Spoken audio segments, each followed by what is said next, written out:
عزیز دوستو، کیا آپ جانتے ہیں کہ صرف ایک پیاز میں لونگ لگا کر اور 8 سے 10 بادام سرسوں کے تیل میں فرائی کر کے آپ ایک ایسا کمال کا تیل تیار کر سکتے ہیں جسے ہمارے دادا دادی اور نانا نانی 100 سال پہلے استعمال کرتے تھے۔ یہ تیل آج کے دور میں 99% لوگوں کی سب سے بڑی پریشانی کو آسانی سے ختم کرنے کی صلاحیت رکھتا ہے اور ساتھ ہی ہمارے ہزاروں روپے بھی بچا سکتا ہے۔ سب سے پہلے پیاز میں لونگ لگائیں، پھر اسے گرم سرسوں کے تیل میں ڈال دیں۔ پیاز میں موجود سلفر بالوں کی جڑوں کو مضبوط کرتا ہے اور خشکی کو کم کرتا ہے، جبکہ لونگ میں موجود اینٹی بیکٹیریل خصوصیات سر کی جلد کو صاف رکھتی ہیں اور انفیکشن سے بچاتی ہیں۔ اسی میں 8 سے 10 بادام بھی شامل کر دیں۔ بادام میں موجود وٹامن ای اور فیٹی ایسڈز بالوں کو نرم، چمکدار اور لچکدار بناتے ہیں اور بالوں کے ٹوٹنے کو روکتے ہیں۔ اب سوچیں، ایک عام سا پیاز اور چند بادام کیسے اتنی طاقتور چیز بن سکتے ہیں۔ پیاز میں موجود سلفر کمپاؤنڈ جسم اور بالوں کو اندر سے مضبوط کرتا ہے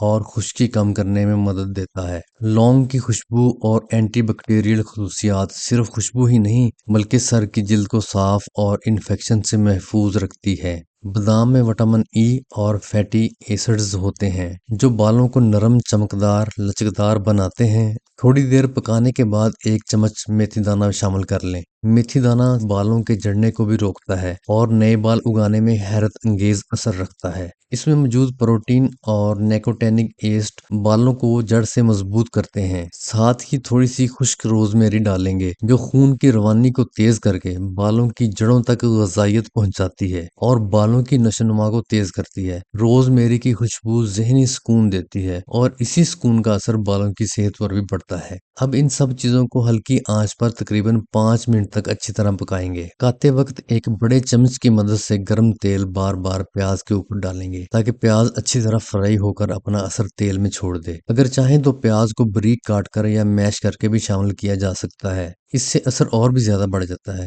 جب یہ نسخہ تیار ہو جائے تو برتن کو چولہے سے اتار کر کچھ دیر ٹھنڈا ہونے دیں گے، پھر باریک چھلنی کی مدد سے اسے چھان کر ایک صاف باؤل میں نکال لیں گے۔